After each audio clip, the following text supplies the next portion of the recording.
Moby-Dick, or the Whale, by Herman Melville.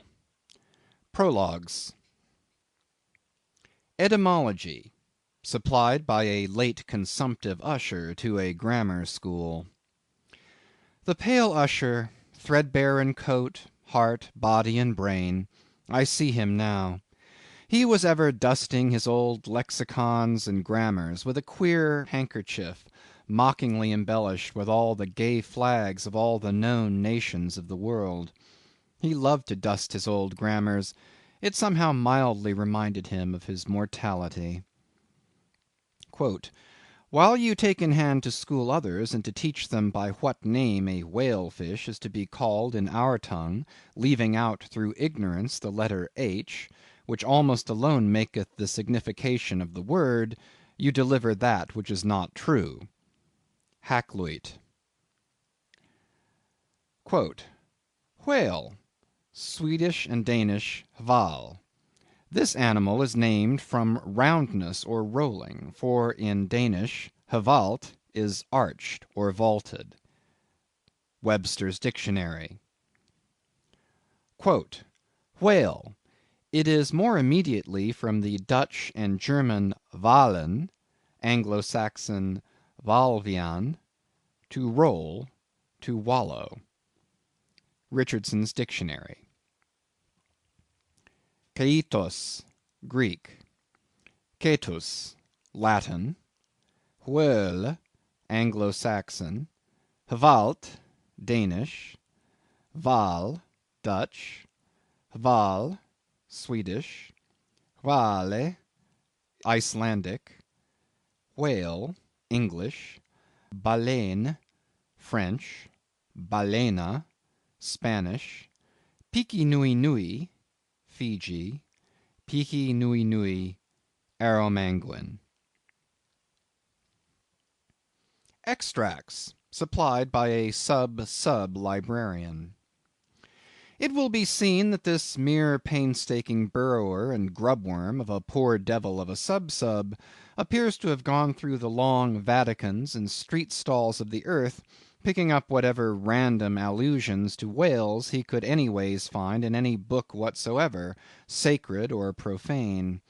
Therefore you must not, in every case at least, take the higgledy-piggledy whale statements, however authentic, in these extracts, for veritable gospel cetology. Far from it. As touching the ancient authors generally, as well as the poets here appearing, these extracts are solely valuable or entertaining, as affording a glancing bird's-eye view of what has been promiscuously said, thought, fancied, and sung of Leviathan by many nations and generations, including our own. So fare thee well, poor devil of a sub-sub, whose commentator I am. Thou belongest to that hopeless sallow tribe which no wine of this world will ever warm, and for whom even pale sherry would be too rosy strong, but with whom one sometimes loves to sit and feel poor devilish too, and grow convivial upon tears, and say to them bluntly, with full eyes and empty glasses, and in not altogether unpleasant sadness, give it up, sub-subs. For by how much the more pains ye take to please the world, by so much more shall ye forever go thankless. Would that I could clear out Hampton Court and the Tuileries for you! But gulp down your tears, and hie aloft to the royal mast with your hearts. For your friends who have gone before are clearing out the seven-storied heavens, and making refugees of long-pampered Gabriel, Michael, and Raphael, against your coming. Here you strike but splintered hearts together; there you shall strike unsplinterable glasses. Extracts. "And God created great whales." Genesis. "Leviathan maketh a path to shine after him; one would think the deep to be hoary." Job. "Now the Lord had prepared a great fish to swallow up Jonah." Jonah. "There go the ships; there is that Leviathan whom thou hast made to play therein." Psalms. In that day the Lord with his sore and great and strong sword shall punish Leviathan the piercing serpent, even Leviathan that crooked serpent, and he shall slay the dragon that is in the sea. Isaiah. Quote, and what thing soever besides cometh within the chaos of this monster's mouth, be it beast, boat, or stone, down it goes all incontinently that foul great swallow of his, and perisheth in the bottomless gulf of his paunch. Holland's Plutarch's Morals. Quote, the Indian Sea breedeth the most and biggest fishes that are, among which the whales and whirlpools called Balaena take up as much in length as 4 acres or arpens of land. Holland's Pliny. Quote, scarcely had we proceeded 2 days on the sea, when about sunrise a great many whales and other monsters of the sea appeared. Among the former one was of a most monstrous size. This came towards us open-mouthed, raising the waves on all sides, and beating the sea before him into a foam. Tooke's Lucian. The True History. Quote, he visited this country also with a view of catching horse whales, which had bones of very great value for their teeth, of which he brought some to the king. The best whales were catched in his own country, of which some were 48, some 50 yards long. He said that he was one of 6 who had killed 60 in 2 days. Other or Ochther's verbal narrative taken down from his mouth by King Alfred, A.D. 890. Quote, and whereas all the other things, whether beast or vessel, that enter into the dreadful gulf of this monster's (whale's) mouth, are immediately lost and swallowed up, the sea gudgeon retires into it in great security, and there sleeps. Montaigne, Apology for Raymond Sebond. Quote, let us fly, let us fly. Old Nick take me if it's not Leviathan, described by the noble prophet Moses in the life of the patient Job. Rabelais. Quote, this whale's liver was 2 cartloads. Stow's Annals. Quote, the great Leviathan that maketh the seas to seethe like boiling pan. Lord Bacon's version of the Psalms. Quote, touching that monstrous bulk of the whale or orc we have received nothing certain. They grow exceeding fat, insomuch that an incredible quantity of oil will be extracted out of one whale. Ibid, History of Life and Death. Quote, the sovereignest thing on earth is Parmacetti for an inward bruise. King Henry. Quote, very like a whale. Hamlet. Quote, which to secure no skill of leech's art, mote him avail but to return again to his wound's worker, that with lowly dart, dinting his breast, had bred his restless pain, like as the wounded whale to shore flies through the main. The Fairy Queen. Quote, immense as whales, the motion of whose vast bodies can in a peaceful calm trouble the ocean till it boil. Sir William Davenant, Preface to Gondibert. Quote, what spermaceti is, men might justly doubt, since the learned Hosmanus, in his work of 30 years, saith plainly, nescio quid sit. Sir T. Brown, of Spermaceti and the Spermaceti whale, vide his V.E. Quote, like Spencer's Talus with his modern flail, he threatens ruin with his ponderous tail. Their fixed javelins in his side he wears, and on his back a grove of pikes appears. Waller's Battle of the Summer Islands. Quote, by art is created that great Leviathan, called a commonwealth or state, in Latin civitas, which is but an artificial man. Opening sentence of Hobbes's Leviathan. Quote, silly Mansoul swallowed it without chewing, as if it had been a sprat in the mouth of a whale. Pilgrim's Progress. Quote, That sea beast, Leviathan, which God of all his works created hugest that swim the ocean's stream. Paradise Lost. Quote, there Leviathan, hugest of living creatures in the deep, stretched like a promontory, sleeps or swims, and seems a moving land, and at his gills draws in, and at his breath spouts out a sea. Ibid. Quote, the mighty whales which swim in a sea of water, and have a sea of oil swimming in them. Fuller's Profane and Holy State. Quote, so close behind some promontory lie the huge Leviathan to attend their prey, and give no chance but swallow in the fry, which through their gaping jaws mistake the way. Dryden's Annus Mirabilis. Quote, while the whale is floating at the stern of the ship, they cut off his head, and tow it with the boat as near the shore as it will come, but it will be aground in 12 or 13 feet water.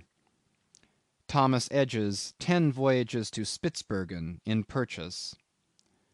Quote, in their way they saw many whales sporting in the ocean, and in wantonness fuzzing up the water through their pipes and vents, which nature has placed on their shoulders. Sir T. Herbert's Voyages into Asia and Africa, Harris Coll. Quote, here they saw such huge troops of whales that they were forced to proceed with a great deal of caution, for fear they should run their ship upon them. Schouten's Sixth Circumnavigation.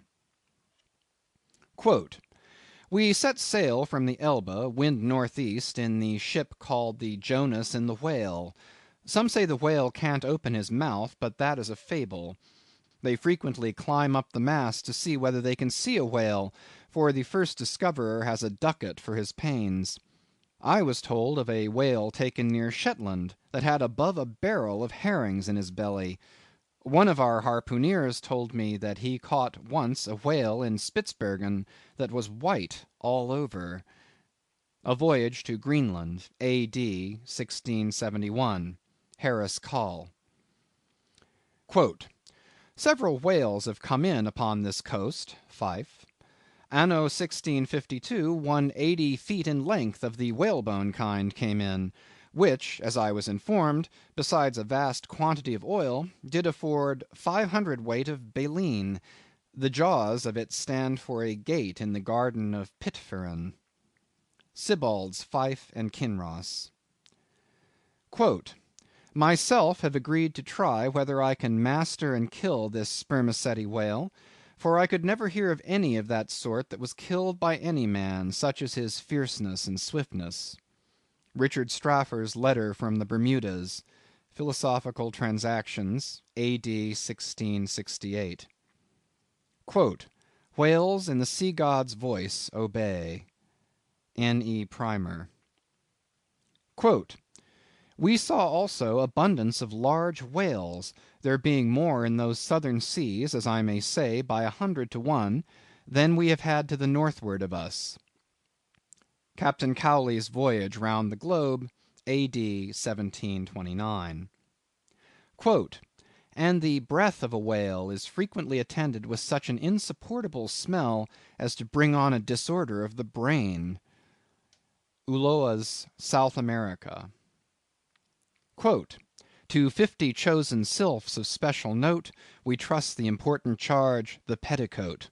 Oft we have known that sevenfold fence to fail, though stuffed with hoops and armed with ribs of whale. Rape of the Lock. Quote, if we compare land animals in respect to magnitude with those that take up their abode in the deep, we shall find that they will appear contemptible in the comparison. The whale is doubtless the largest animal in creation. Goldsmith, Natural History. Quote, if you should write a fable for little fishes, you would make them speak like great whales. Goldsmith to Johnson. Quote, in the afternoon we saw what was supposed to be a rock, but it was found to be a dead whale, which some Asiatics had killed and were then towing ashore. They seem to endeavor to conceal themselves behind the whale in order to avoid being seen by us. Cook's Voyages. Quote, "The larger whales they seldom venture to attack. They stand in great dread of some of them, that when out at sea they are afraid to mention even their names, and carry dung, limestone, juniper wood, and some other articles of the same nature in their boats, in order to terrify and prevent their too near approach." Uno von Troil's Letters on Banks's and Solander's Voyage to Iceland in 1772. Quote, "The spermaceti whale found by the Nantuckois is an active, fierce animal, and requires vast address and boldness in the fisherman." Thomas Jefferson's Whale Memorial to the French Minister in 1778. Quote, "And pray, sir, what in the world is equal to it?" Edmund Burke's reference in Parliament to the Nantucket whale fishery. Quote, "Spain, a great whale stranded on the shores of Europe." Edmund Burke, somewhere.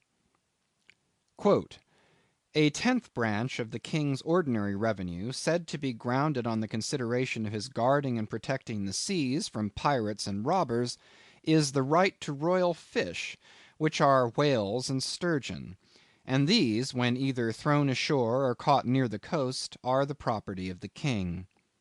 Blackstone.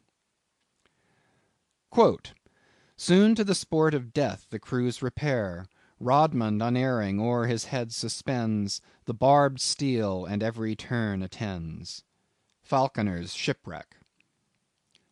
Quote, "Bright shone the roofs, the domes, the spires, and rockets blue self-driven, to hang their momentary fire around the vault of heaven. So fire with water to compare the ocean serves on high, upspouted by a whale in air to express unwieldy joy." Cowper on the Queen's visit to London. Quote, "10 or 15 gallons of blood are thrown out of the heart at a stroke, with immense velocity." John Hunter's account of the dissection of a whale, a small-sized one.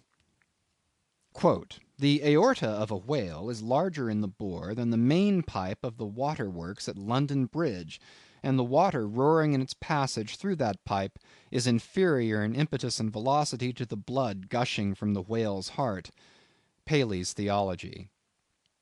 Quote, "The whale is a mammiferous animal without hind feet." Baron Cuvier. Quote, "In 40° south we saw spermaceti whales, but did not take any till the 1st of May, the sea being then covered with them."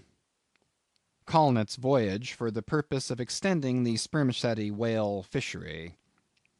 Quote, "In the free element beneath me swam, floundered and dived, in play, in chase, in battle, fishes of every color, form, and kind, which language cannot paint, and mariner had never seen, from dread Leviathan to insect millions peopling every wave, gathered in shoals immense, like floating islands, led by mysterious instincts through that waste and trackless region, though on every side assaulted by voracious enemies, whales, sharks, and monsters, armed in front or jaw, with swords, saws, spiral horns, or hooked fangs." Montgomery's World Before the Flood. "Io, Paean, Io, sing to the finny people's king.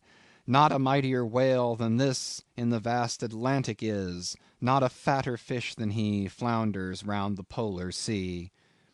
Charles Lamb's Triumph of the Whale. Quote, "In the year 1690 some persons were on a high hill observing the whales spouting and sporting with each other, when one observed, 'There, pointing to the sea, is a green pasture where our children's grandchildren will go for bread.'" Obed Macy's History of Nantucket.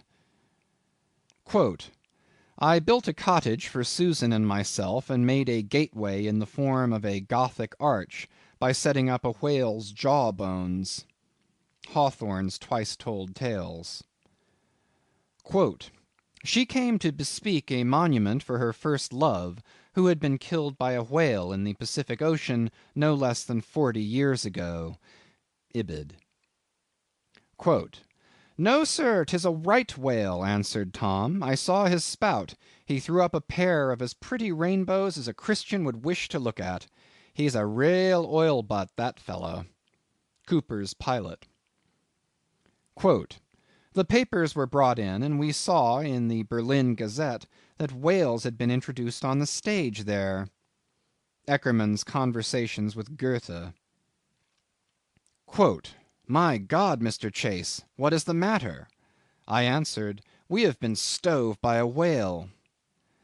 Narrative of the shipwreck of the whale ship Essex of Nantucket, which was attacked and finally destroyed by a large sperm whale in the Pacific Ocean. By Owen Chase of Nantucket, first mate of said vessel. New York, 1821.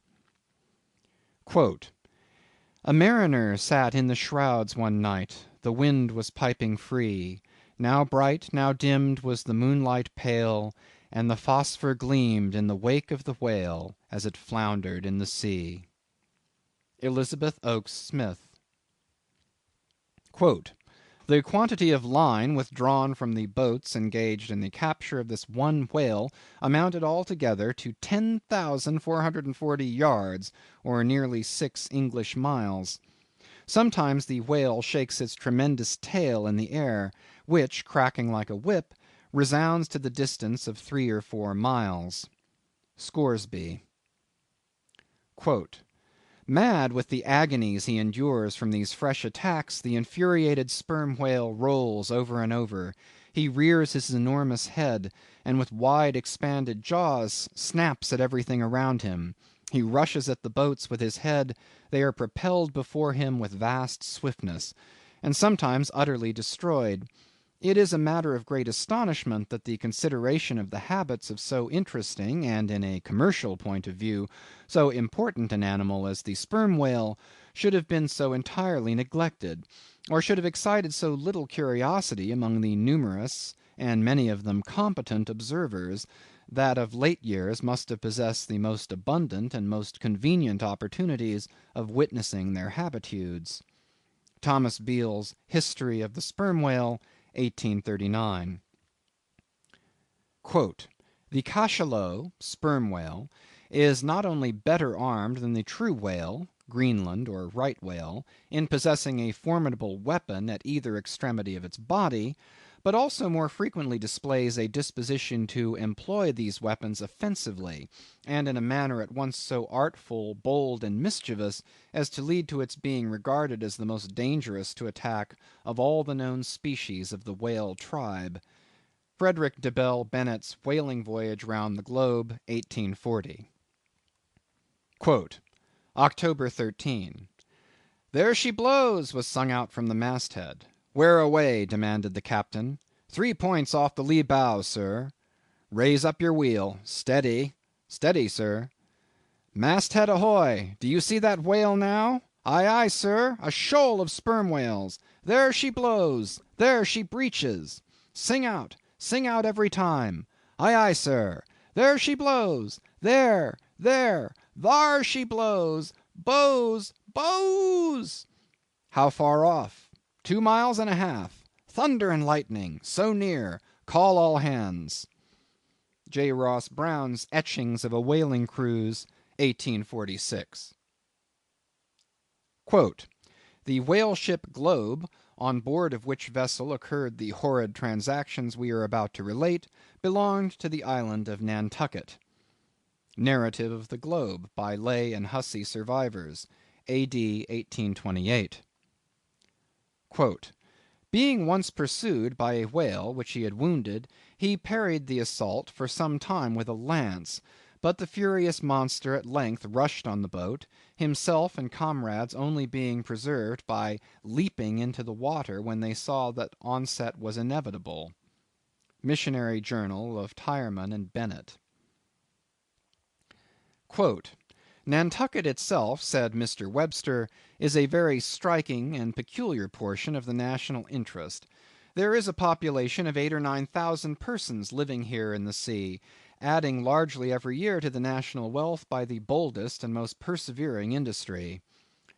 Report of Daniel Webster's speech in the U.S. Senate on the application for the erection of a breakwater at Nantucket, 1828. Quote, "The whale fell directly over him and probably killed him in a moment. The Whale and his Captors, or the Whaleman's Adventures, and the Whale's Biography, gathered on the homeward cruise of the Commodore Preble." By Rev. Henry T. Cheever. Quote, "If you make the least damn bit of noise," replied Samuel, "I will send you to hell." Life of Samuel Comstock, the mutineer, by his brother William Comstock, another version of the whale ship Globe narrative. Quote, "The voyages of the Dutch and English to the Northern Ocean, in order if possible to discover a passage through it to India, though they failed of their main object, laid open the haunts of the whale." McCulloch's Commercial Dictionary. Quote, "These things are reciprocal; the ball rebounds only to bound forward again. For now in laying open the haunts of the whale, the whalemen seem to have indirectly hit upon new clues to that same mystic Northwest Passage." From something unpublished. Quote, "It is impossible to meet a whale ship on the ocean without being struck by her near appearance. The vessel under short sail, with lookouts at the mastheads, eagerly scanning the wide expanse around them, has a totally different air from those engaged in regular voyage."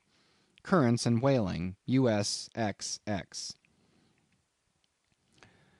Quote, "Pedestrians in the vicinity of London and elsewhere may recollect having seen large curved bones set upright in the earth, either to form arches over gateways or entrances to alcoves, and they may perhaps have been told that these were the ribs of whales." Tales of a Whale Voyager to the Arctic Ocean. Quote, "It was not till the boats returned from the pursuit of these whales that the whites saw their ship in bloody possession of the savages enrolled among the crew." Newspaper account of the taking and retaking of the whale ship Hobomack. Quote, "It is generally well known that out of the crews of whaling vessels, American, few ever return in the ships on board which they departed." Cruise in a whale boat. Quote, "Suddenly a mighty mass emerged from the water and shot up perpendicularly into the air. It was the whale." Miriam Coffin, or the Whale Fisherman. Quote, "The whale is harpooned, to be sure, but bethink you how you would manage a powerful unbroken colt with the mere appliance of a rope tied to the root of his tail." A chapter on whaling in Ribs and Trucks. Quote, "On one occasion I saw two of these monsters (whales), probably male and female, slowly swimming, one after the other, within less than a stone's throw of the shore (Tierra del Fuego), over which the beech tree extended its branches." Darwin's Voyage of a Naturalist.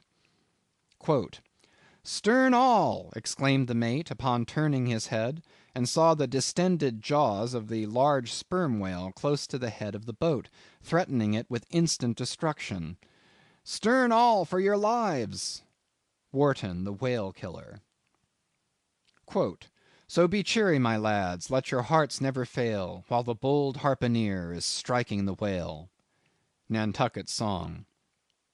Quote, "Oh, the rare old whale, mid storm and gale, in his ocean home will be, a giant in might, where might is right, and king of the boundless sea." Whale Song. End of Prologues.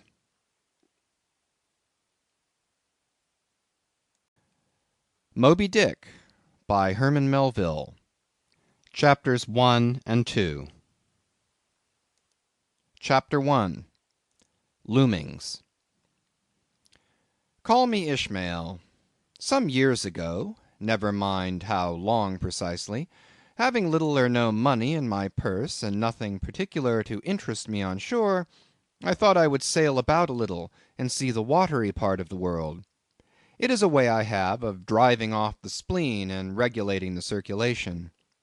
Whenever I find myself growing grim about the mouth, whenever it is a damp, drizzly November in my soul, whenever I find myself involuntarily pausing before coffin warehouses and bringing up the rear of every funeral I meet, and especially whenever my hypos get such an upper hand of me that it requires a strong moral principle to prevent me from deliberately stepping into the street and methodically knocking people's hats off, then I account it high time to get to sea as soon as I can. This is my substitute for pistol and ball. With a philosophical flourish, Cato throws himself upon his sword. I quietly take to the ship. There is nothing surprising in this. If they but knew it, almost all men in their degree, some time or other, cherish very nearly the same feelings towards the ocean with me. There now is your insular city of the Manhattoes, belted round by wharves, as Indian Isles by coral reefs. Commerce surrounds it with her surf. Right and left the streets take you waterward. Its extreme downtown is the Battery, where that noble mole is washed by waves and cooled by breezes, which a few hours previous were out of sight of land. Look at the crowds of water gazers there. Circumambulate the city of a dreamy Sabbath afternoon. Go from Corlear's Hook to Coenties Slip, and from thence by Whitehall northward. What do you see? Posted like silent sentinels all around the town stand thousands upon thousands of mortal men fixed in ocean reveries, some leaning against the spiles, some seated upon the pierheads, some looking over the bulwarks of ships from China, some high aloft in the rigging as if striving to get a still better seaward peep. But these are all landsmen, of weekdays pent up in lath and plaster, tied to counters, nailed to benches, clinched to desks. How then is this? Are the green fields gone? What do they here? But look, here come more crowds, pacing straight for the water, and seemingly bound for a dive. Strange. Nothing will content them but the extremest limit of the land. Loitering under the shady lee of yonder warehouses will not suffice. No, they must get just as nigh the water as they possibly can without falling in. And there they stand, miles of them, leagues. Inlanders all. They come from lanes and alleys, streets and avenues, north, east, south, and west. Yet here they all unite. Tell me, does the magnetic virtue of the needles of the compasses of all those ships attract them thither? Once more. Say you are in the country, in some high land of lakes. Take almost any path you please, and 10 to 1 it carries you down in a dale, and leaves you there by a pool in the stream. There is magic in it. Let the most absent-minded of men be plunged in his deepest reveries, stand that man on his legs, set his feet a-going, and he will infallibly lead you to water, if water there be in all that region. Should you ever be athirst in the great American desert, try this experiment, if your caravan happen to be supplied with a metaphysical professor. Yes, as every one knows, meditation and water are wedded forever. But here is the artist. He desires to paint you the dreamiest, shadiest, quietest, most enchanting bit of romantic landscape in all the valley of the Saco. What is the chief element he employs? There stand his trees, each with a hollow trunk, as if a hermit and a crucifix were within. And here sleeps his meadow, and there sleep his cattle, and up from yonder cottage goes a sleepy smoke. Deep into the distant woodlands winds a mazy way, reaching to overlapping spurs of mountains bathed in their hillside blue. But though the picture lies thus tranced, and though this pine tree shakes down its sighs like leaves upon the shepherd's head, yet all were vain, unless the shepherd's eye were fixed upon the magic stream before him. Go visit the prairies in June, when for scores on scores of miles you wade knee-deep among tiger lilies. What is the one charm wanting? Water. There is not a drop of water there. Were Niagara but a cataract of sand, would you travel your 1,000 miles to see it? Why did the poor poet of Tennessee, upon suddenly receiving 2 handfuls of silver, deliberate whether to buy him a coat, which he sadly needed, or invest the money in a pedestrian trip to Rockaway Beach? Why is almost every robust, healthy boy, with a robust, healthy soul in him, at some time or other crazy to go to sea? Why, upon your first voyage as a passenger, did you yourself feel such a mystical vibration, when first told that you and your ship were now out of sight of land? Why did the old Persians hold the sea holy? Why did the Greeks give it a separate deity, and own brother of Jove? Surely all of this is not without meaning. And still deeper the meaning of that story of Narcissus, who, because he could not grasp the tormenting mild image he saw in the fountain, plunged into it and was drowned. But that same image we ourselves see in all rivers and oceans. It is the image of the ungraspable phantom of life, and this is the key to it all. Now when I say I am in the habit of going to sea whenever I begin to grow hazy about the eyes and begin to be over-conscious of my lungs, I do not mean to have it inferred that I ever go to sea as a passenger. For to go as a passenger you must needs have a purse, and a purse is but a rag unless you have something in it. Besides, passengers get seasick, grow quarrelsome, don't sleep of nights, do not enjoy themselves much as a general thing. No, I never go as a passenger, nor, though I am something of a salt, do I ever go to sea as a commodore, or a captain, or a cook. I abandon the glory and distinction of such offices to those who like them. For my part, I abominate all honourable, respectable toils, trials, and tribulations of every kind whatever. It is quite as much as I can do to take care of myself without taking care of ships, barks, brigs, schooners, and what not.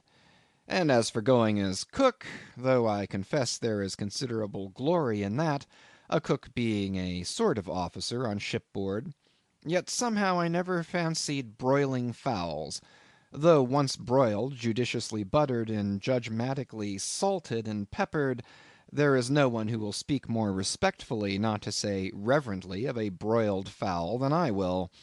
It is out of the idolatrous dotings of the old Egyptians upon broiled ibis and roasted river horse that you see the mummies of those creatures in their huge bake-houses, the pyramids. No, when I go to sea, I go as a simple sailor, right before the mast, plumb down into the forecastle, aloft there to the royal masthead.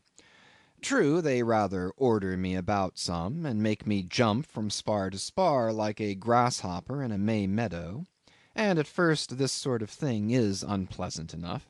It touches one's sense of honour, particularly if you come of an old established family in the land, the Van Rensselaers or Randolphs or Hardicanutes. And more than all, if just previous to putting your hand into the tar pot you have been lording it as a country schoolmaster, making the tallest boys stand in awe of you.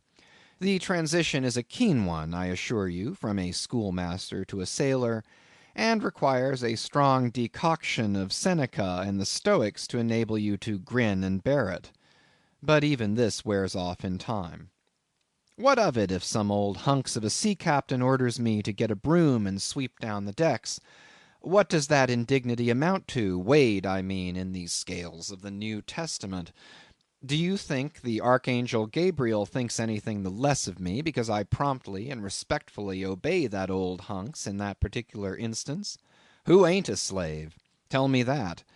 Well then, however the old sea captains may order me about, however they may thump and punch me about, I have the satisfaction of knowing that it is all right; that everybody else is in one way or other served in much the same way, either in a physical or metaphysical point of view, that is; and so the universal thump is passed round, and all hands should rub each other's shoulder blades and be content. Again, I always go to sea as a sailor because they make a point of paying me for my trouble, whereas they never pay passengers a single penny that I ever heard of. On the contrary, passengers themselves must pay. And there is all the difference in the world between paying and being paid. The act of paying is perhaps the most uncomfortable infliction that the two orchard thieves entailed upon us. But being paid, what will compare with it? The urbane activity with which a man receives money is really marvellous, considering that we so earnestly believe money to be the root of all earthly ills, and that on no account can a moneyed man enter heaven. Ah, how cheerfully we consign ourselves to perdition!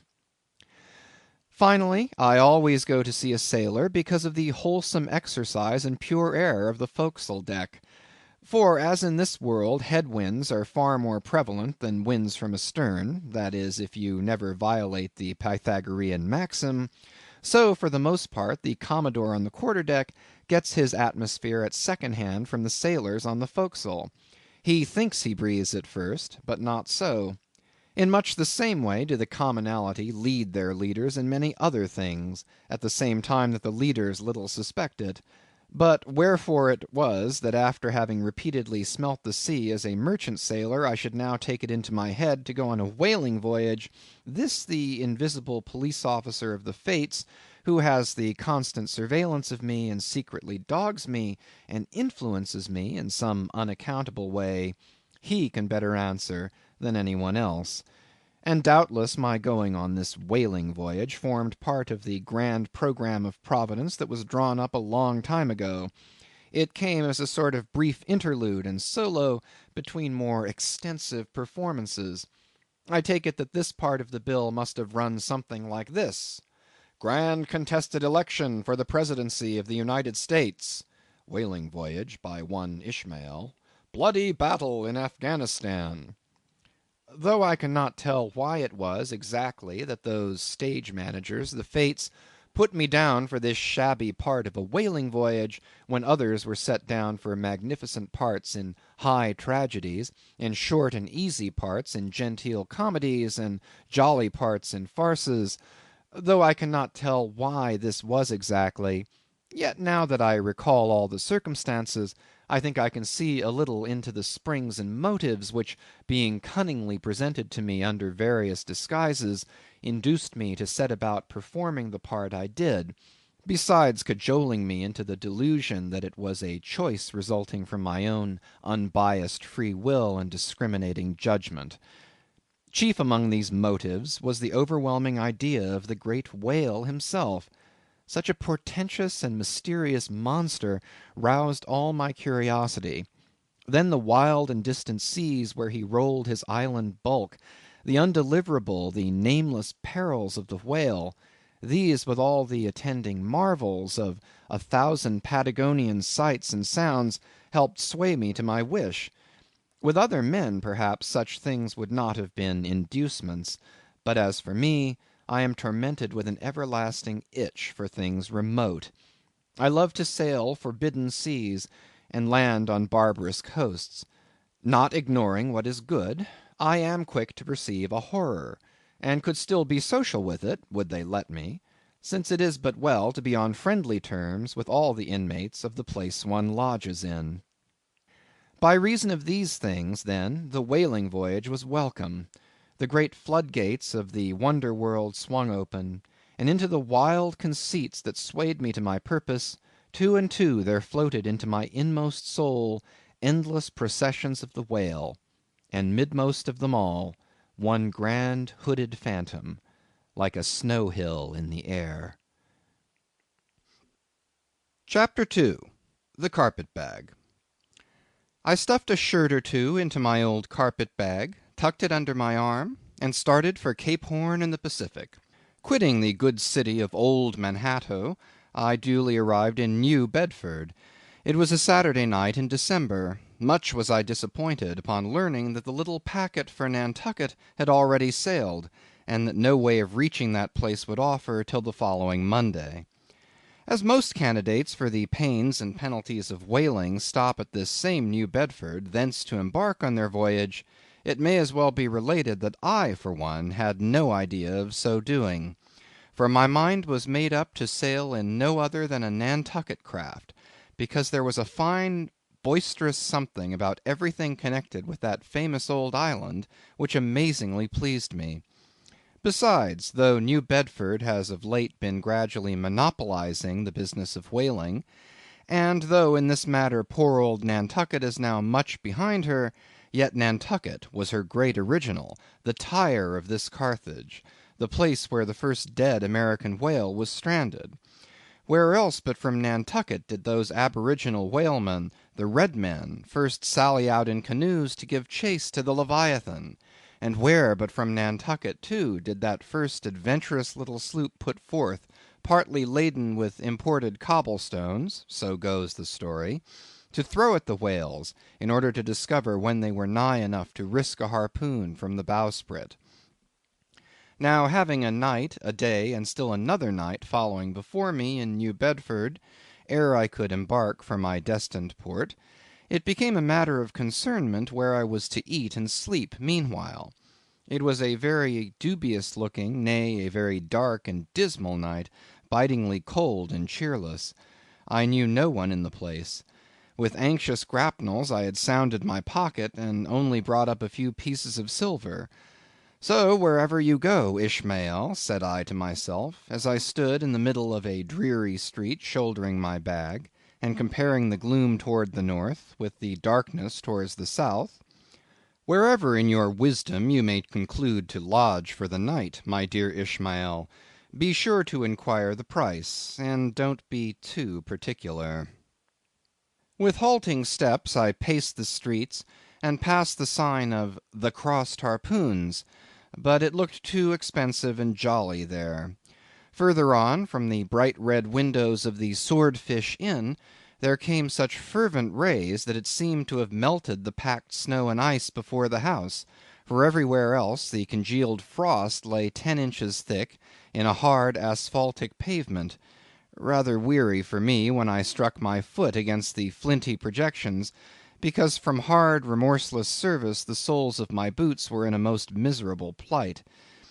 Too expensive and jolly, again thought I, pausing one moment to watch the broad glare in the street, and hear the sounds of the tinkling glasses within. But go on, Ishmael, said I at last, don't you hear? Get away from before the door, your patched boots are stopping the way. So on I went.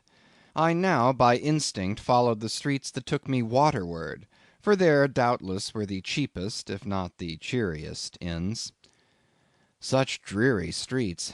Blocks of blackness, not houses, on either hand, and here and there a candle, like a candle moving about in a tomb. At this hour of the night, of the last day of the week, that quarter of the town proved all but deserted. But presently I came to a smoky light proceeding from a low, wide building, the door of which stood invitingly open. It had a careless look, as if it were meant for the uses of the public; so entering, the first thing I did was to stumble over an ash box in the porch. Ha! thought I, ha! as the flying particles almost choked me. Are these ashes from that destroyed city, Gomorrah? But the Crossed Harpoons and the Swordfish? This, then, must needs be the sign of the Trap. However, I picked myself up, and hearing a loud voice within, pushed on and opened a second interior door. It seemed a great black parliament sitting in Tophet. 100 black faces turned round in their rows to peer, and beyond, a black angel of doom was beating a book in the pulpit. It was a negro church, and the preacher's text was about the blackness of darkness, and the weeping and wailing and teeth gnashing there. Ha, Ishmael, muttered I, backing out, wretched entertainment at the sign of the Trap.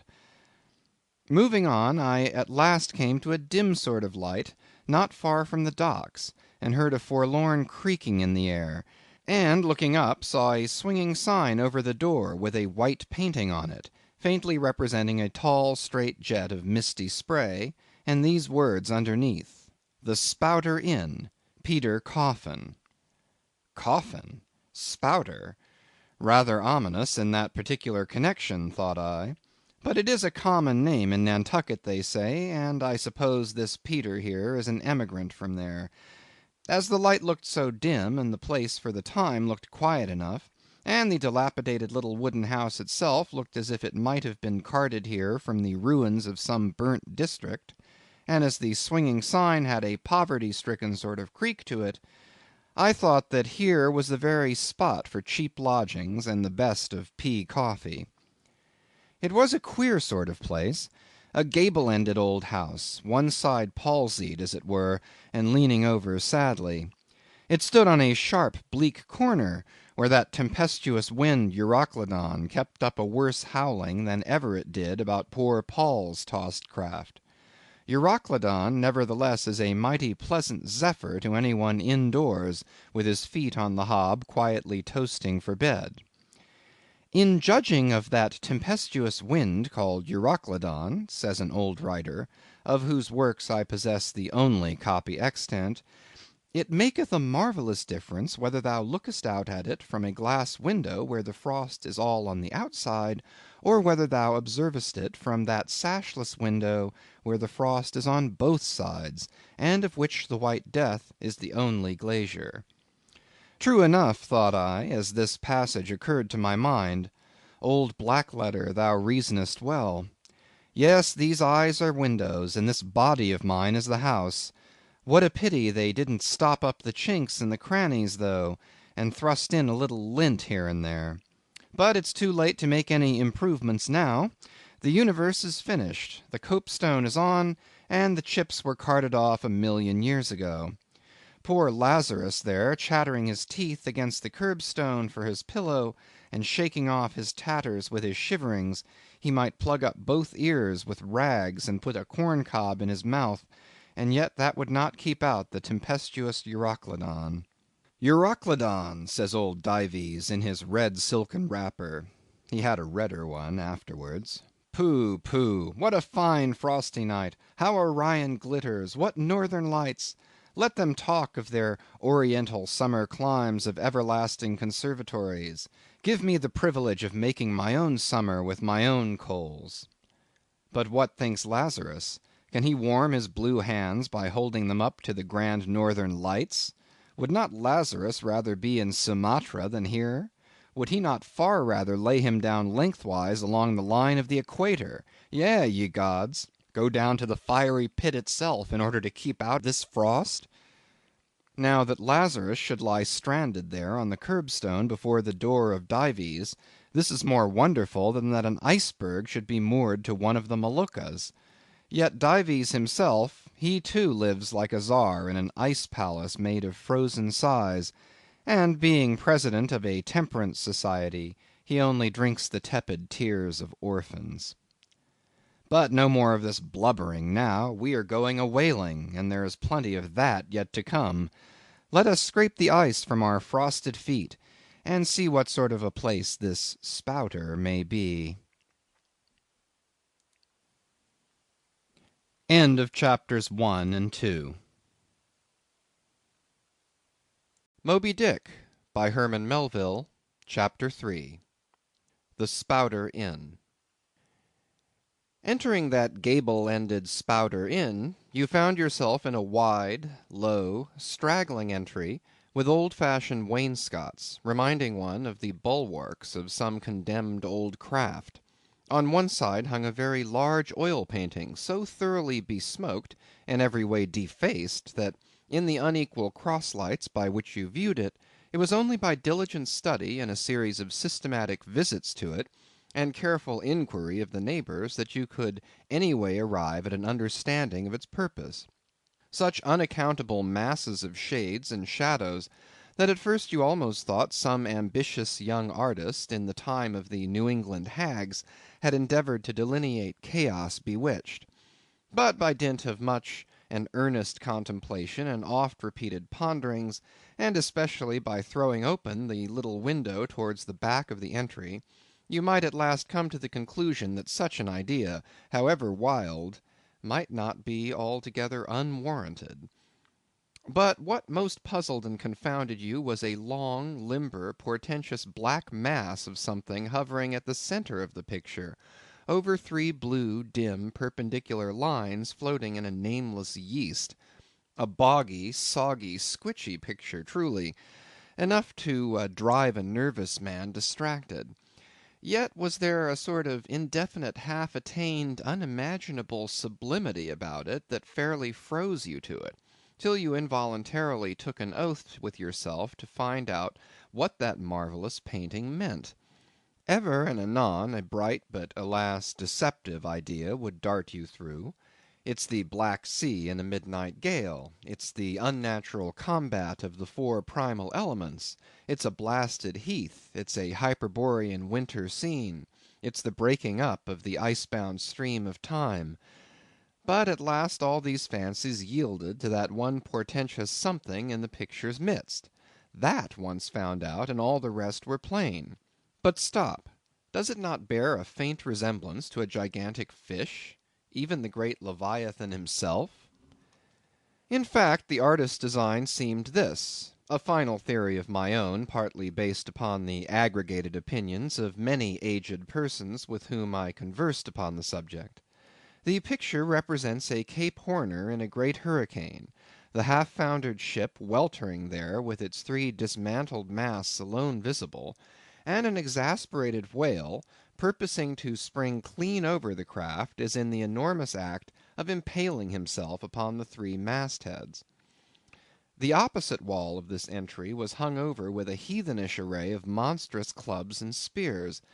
Some were thickly set with glittering teeth resembling ivory saws, others were tufted with knots of human hair, and one was sickle-shaped, with a vast handle sweeping round like the segment made in the new-mown grass by a long-armed mower. You shuddered as you gazed, and wondered what monstrous cannibal and savage could ever have gone a death-harvesting with such a hacking, horrifying implement. Mixed with these were rusty old whaling lances and harpoons all broken and deformed. Some were storied weapons. With this once long last, now wildly elbowed, 50 years ago did Nathan Swain kill 15 whales between a sunrise and a sunset; and that harpoon, so like a corkscrew now, was flung in the Javan seas and run away with by a whale years afterwards slain off the Cape of Blanco. The original iron entered nigh the tail, and, like a restless needle sojourning in the body of a man, travelled full 40 feet, and at last was found embedded in the hump. Crossing this dusky entry, and on through yon low arched way, cut through what in old times must have been a great central chimney with fireplaces all round, you enter the public room. A still duskier place is this, with such low ponderous beams above, and such old wrinkled planks beneath, that you would almost fancy you trod some old craft's cockpits, especially of such a howling night, when this corner-anchored old ark rocked so furiously. On one side stood a long, low, shelf-like table covered with cracked glass cases, filled with dusty rarities gathered from this wide world's remotest nooks.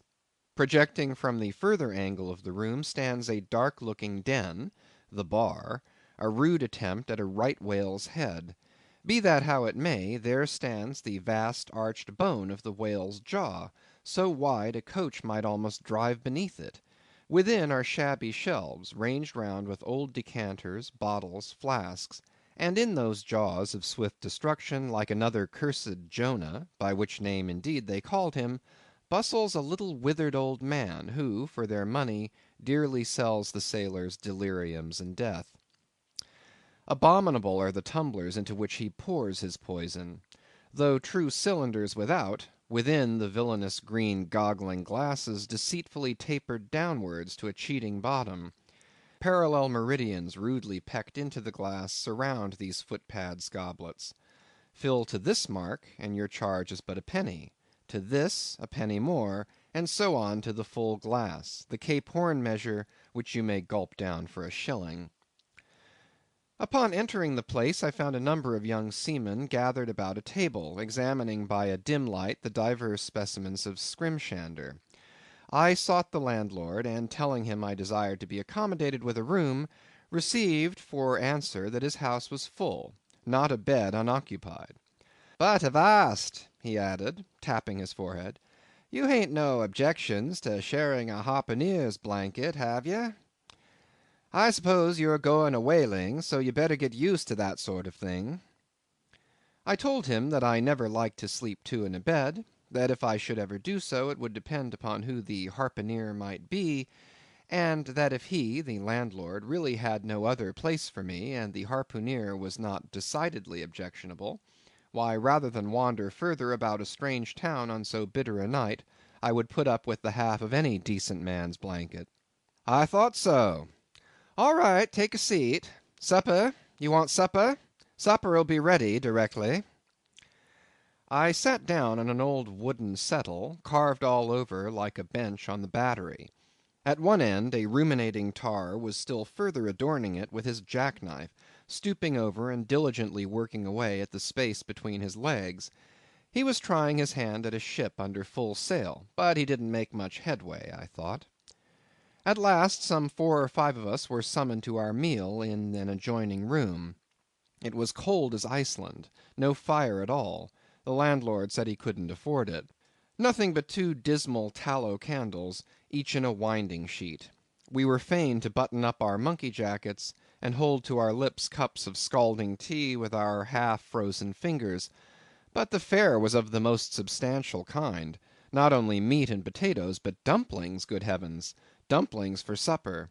One young fellow in a green box coat addressed himself to these dumplings in a most direful manner. "My boy," said the landlord, "you'll have the nightmare to a dead certainty." "Landlord," I whispered, "that ain't the harpooneer, is it?" "Oh no," said he, looking sort of diabolically funny.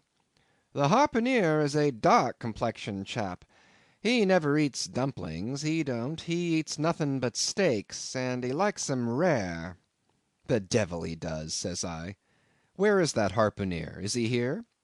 "He'll be here 'fore long," was the answer. I could not help it, but I began to feel suspicious of this dark complexioned harpooneer. At any rate, I made up my mind that if it so turned out that we should sleep together, he must undress and get into bed before I did. Supper over, the company went back to the bar room, when, knowing not what else to do with myself, I resolved to spend the rest of the evening as a looker on. Presently a rioting noise was heard without. Starting up, the landlord cried, "That's the Grampus's crew. I seed her reported in the offing this morning. A 3 years' voyage, and a full ship. Hurrah, boys! Now we'll have the latest news from the Feejees." A tramping of sea boots was heard in the entry. The door was flung open, and in rolled a wild set of mariners enough. Enveloped in their shaggy watch coats, and with their heads muffled in woollen comforters, all bedarned and ragged, and their beards stiff with icicles, they seemed an eruption of bears from Labrador. They had just landed from their boat, and this was the first house they entered. No wonder, then, that they made a straight wake for the whale's mouth, the bar, when the wrinkled little old Jonah, there officiating, soon poured them out brimmers all round. One complained of a bad cold in his head, upon which Jonah mixed him a pitch‐like potion of gin and molasses, which he swore was a sovereign cure for all colds and catarrhs whatever, never mind of how long standing, or whether caught off the coast of Labrador or on the weather side of an ice island. The liquor soon mounted into their heads, as it generally does even with the arrantest topers newly landed from sea, and they began capering about most obstreperously. I observed, however, that one of them held somewhat aloof, and though he seemed desirous not to spoil the hilarity of his shipmates by his own sober face, yet upon the whole he refrained from making as much noise as the rest. This man interested me at once, and since the sea gods had ordained that he should soon be my shipmate, though but a sleeping partner one so far as this narrative is concerned, I will here venture upon a little description of him. He stood a full 6 feet in height, with noble shoulders, and a chest like a coffer dam. I have seldom seen such brawn in a man. His face was deeply brown and burnt, making his white teeth dazzling by the contrast, while in the deep shadows of his eyes floated some reminiscences that did not seem to give him much joy. His voice at once announced that he was a Southerner, and from his fine stature I thought he must be one of those tall mountaineers from the Alleghanian Ridge in Virginia. When the revelry of his companions had mounted to its height, this man slipped away unobserved, and I saw no more of him till he became my comrade on the sea. In a few minutes, however, he was missed by his shipmates, and being, it seems, for some reason a huge favourite with them, They raised a cry of "Bulkington! Bulkington! Where's Bulkington?" and darted out of the house in pursuit of him. It was now about 9 o'clock, and the room seeming almost supernaturally quiet after these orgies, I began to congratulate myself upon a little plan that had occurred to me just previous to the entrance of the seamen. No man prefers to sleep two in a bed. In fact, you would a good deal rather not sleep with your own brother. I don't know how it is, but people like to be private when they are sleeping.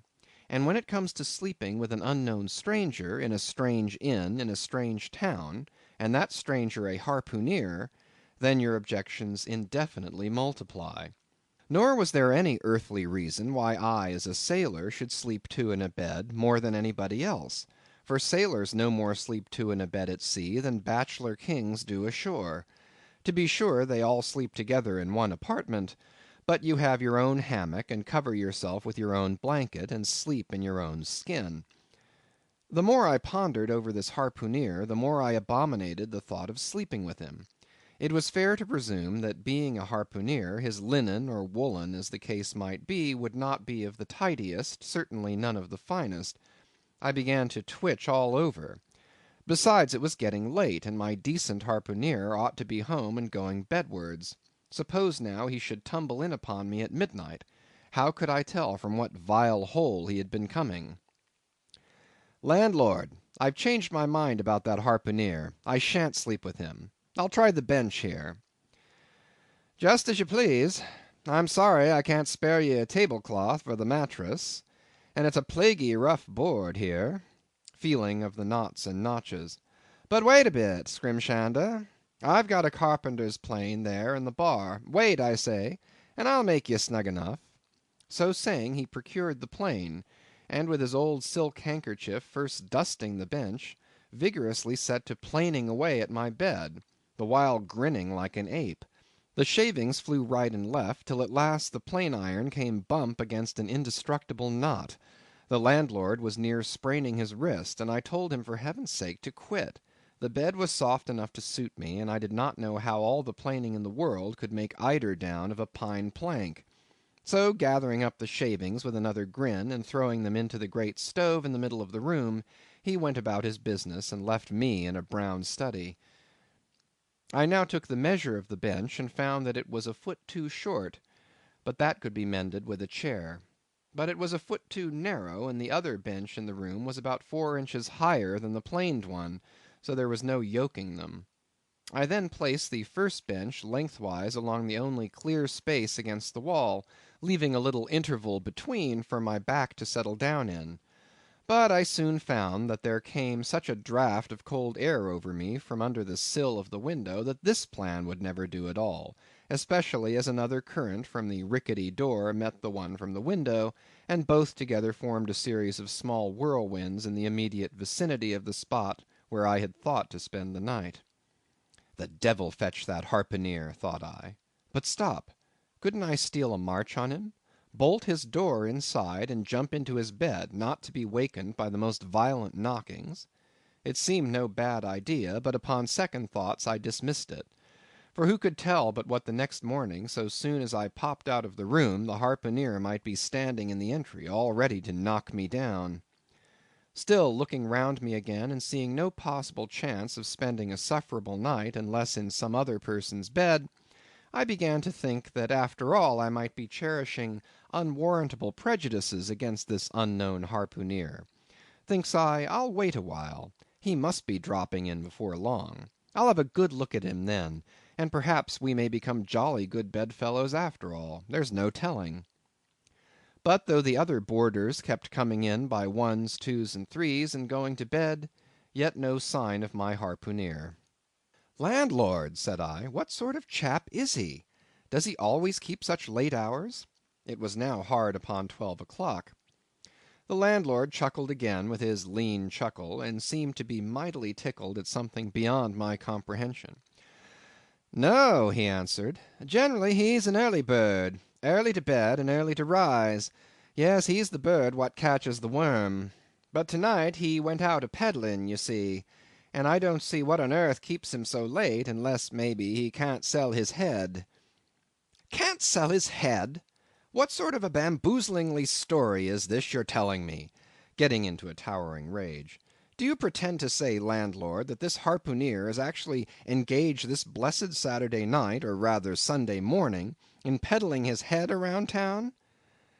That's precisely it, said the landlord, and I told him he couldn't sell it here, the market's overstocked. With what? Shouted I. With heads, to be sure. Ain't there too many heads in the world?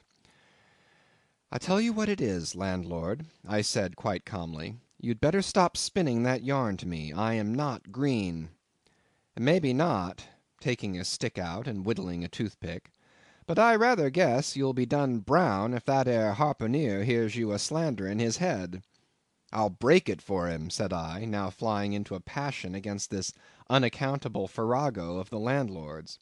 It's broke already, said he. Broke, said I. Broke, do you mean? Certain, and that's the very reason he can't sell it, I guess. Landlord, said I, going up to him as cool as Mount Hecla in a snowstorm, landlord, stop whittling. You and I must understand one another, and that too without delay. I come to your house and want a bed. You tell me you can only give me half of one, that the other half belongs to a certain harpooneer. And about this harpooneer, whom I have not yet seen, you persist in telling me the most mystifying and exasperating stories, tending to beget in me an uncomfortable feeling towards the man whom you design for my bedfellow. A sort of connection, landlord, which is an intimate and confidential one in the highest degree. I now demand of you to speak out and tell me who and what this harpooneer is, and whether I shall be in all respects safe to spend the night with him. And in the first place, you will be so good as to unsay that story about selling his head, which, if true, I take to be good evidence that this harpooneer is stark mad, and I've no idea of sleeping with a madman. And you, sir, you, I mean, landlord, you, sir, by trying to induce me to do so knowingly, would thereby render yourself liable to a criminal prosecution. Well, said the landlord, fetching a long breath, that's a pretty long sermon for a chap that rips a little now and then. But be easy, be easy. This here harpooneer I've been telling you of has just arrived from the South Seas, where he bought up a lot of bomb New Zealand heads, great curios, you know, and he sold all of 'em but one, and that one he's trying to sell tonight, 'cause tomorrow's Sunday, and it would not do to be selling human heads about the streets when folks is going to churches. He wanted to last Sunday, but I stopped him just as he was going out the door with 4 heads strung on a string, for all the earth like a string of onions. This account cleared up the otherwise unaccountable mystery, and showed that the landlord after all had no idea of fooling me.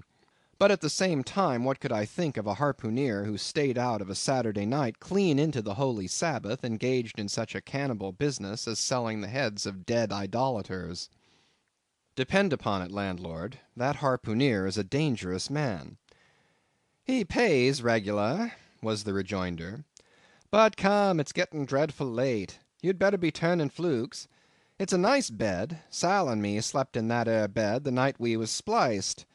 There's plenty of room for 2 to kick about in that bed. It's an almighty big bed, that. Why, afore we give it up, Sal used to put our Sam and little Johnny in the foot of it. But I got a dreaming and sprawling about one night, and somehow Sam got pitched on the floor, and came near breaking his arm. After that, Sal said it wouldn't do. Come along here, I'll give you a glim in a jiffy. And so saying, he lighted a candle and held it towards me, offering to lead the way. But I stood irresolute, when looking at a clock in the corner, he exclaimed, I vomit Sunday. You won't see that harpooneer tonight. He's come to anchor somewhere. Come along then. Do come, won't you come? I considered the matter a moment, and then upstairs we went, and I was ushered into a small room, cold as a clam, and furnished, sure enough, with a prodigious bed, almost big enough, indeed, for any 4 harpooneers to sleep abreast. There, said the landlord, placing the candle on a crazy old sea-chest that did double duty as a washstand and centre table. There, make yourself comfortable now, and good night to ye. I turned round from eyeing the bed, but he had disappeared. Folding back the counterpane, I stood over the bed. Though none of the most elegant, it yet stood the scrutiny tolerable well. I then glanced round the room, and besides the bedstead and centre table, could see no other furniture belonging to the place, but a rude shelf, the four walls, and a papered fireboard representing a man striking a whale. Of things not properly belonging to the room, there was a hammock lashed up and thrown upon the floor in one corner, also a large seaman's bag containing the harpooneer's wardrobe, no doubt in lieu of a land trunk. Likewise there was a parcel of outlandish bone fish-hooks on the shelf over the fireplace, and a tall harpoon standing at the head of the bed. But what is this on the chest? I took it up, and held it close to the light, and felt it, and smelt it, and tried every way possible to arrive at some satisfactory conclusion concerning it. I can compare it to nothing but a large door-mat, ornamented at the edges with little tinkling tags, something like the stained porcupine quills round an Indian moccasin.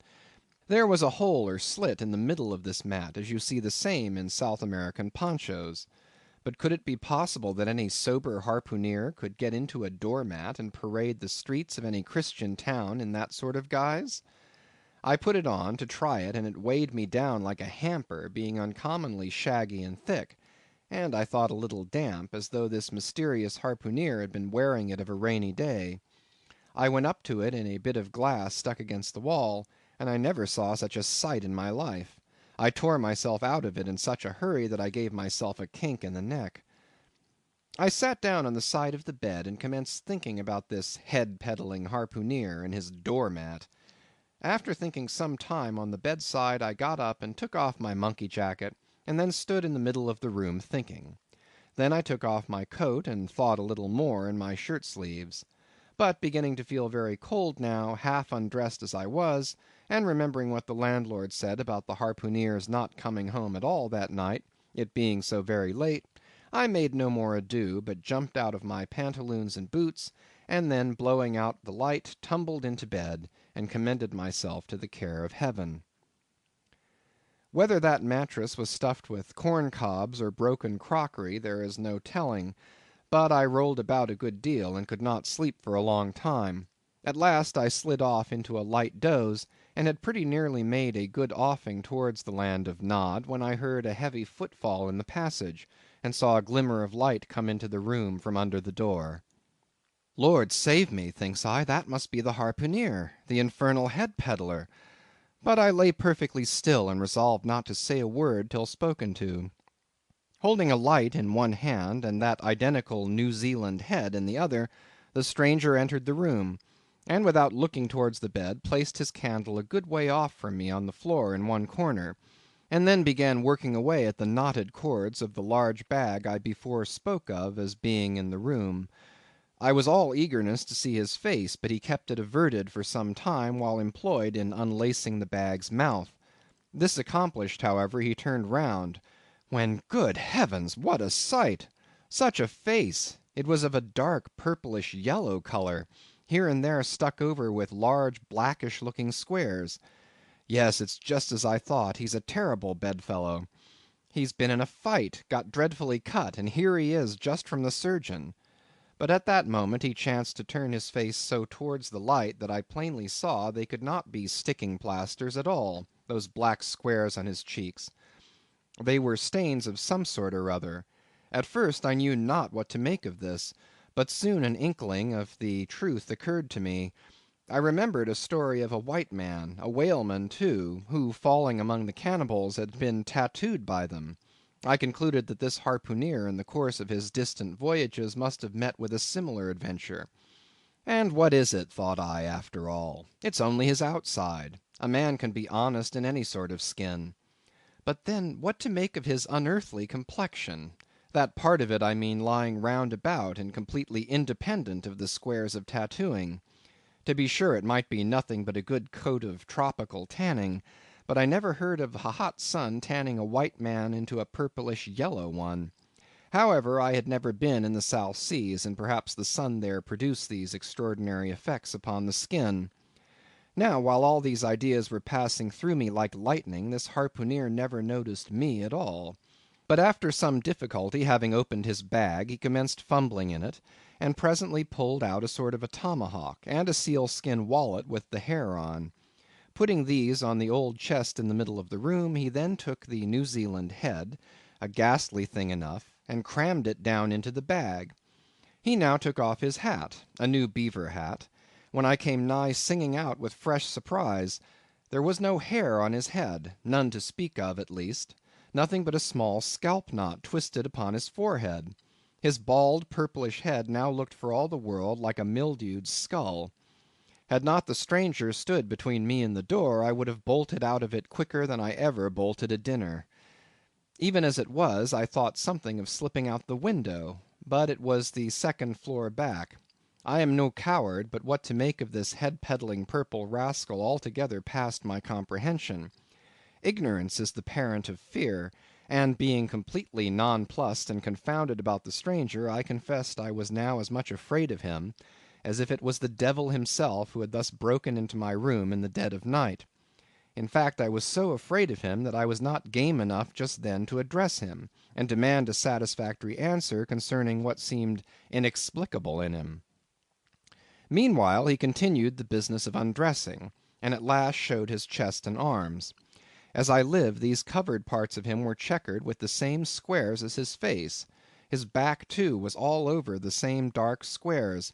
He seemed to have been in a 30 years' war, and just escaped from it with a sticking-plaster shirt. Still more, his very legs were marked as if a parcel of dark green frogs were running up the trunks of young palms. It was now quite plain that he must be some abominable savage or other shipped aboard of a whaleman in the South Seas, and so landed in this Christian country. I quaked to think of it. A peddler of heads, too; perhaps the heads of his own brothers. He might take a fancy to mine. Heavens, look at that tomahawk! But there was no time for shuddering, for now the savage went about something that completely fascinated my attention, and convinced me that he must indeed be a heathen. Going to his heavy grego, or rapal, or dreadnought, which he had previously hung on a chair, he fumbled in the pockets, and produced at length a curious little deformed image, with a hunch on its back, and exactly the colour of a 3 days old Congo baby. Remembering the embalmed head, at first I almost thought that this black manikin was a real baby preserved in some similar manner; but seeing that it was not at all limber, and that it glistened a good deal like polished ebony, I concluded that it must be nothing but a wooden idol, which indeed it proved to be. For now the savage goes up to the empty fireplace, and removing the papered fireboard, sets up this little hunchbacked image like a tenpin between the andirons. The chimney jambs and all the bricks inside were very sooty, so that I thought this fireplace made a very appropriate little shrine or chapel for his Congo idol. I now screwed my eyes hard toward the half-hidden image, feeling but ill at ease, meantime, to see what was next to follow. First, he takes about a double handful of shavings out of his grego pocket, and places them carefully before the idol. Then, laying a bit of ship biscuit on top, and applying the flame from the lamp, he kindled the shavings into a sacrificial blaze. Presently, after many hasty snatches into the fire, and still hastier withdrawals of his fingers, whereby he seemed to be scorching them badly, he at last succeeded in drawing out the biscuit; then blowing off the heat and ashes a little, he made a polite offer of it to the little negro. But the little devil did not seem to fancy such dry sort of fare at all. He never moved his lips.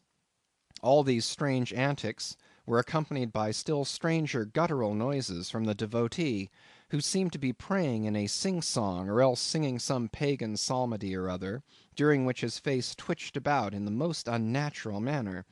At last, extinguishing the fire, he took his idol up very unceremoniously, and bagged it again in his grego pocket as carelessly as if he were a sportsman bagging a dead woodcock.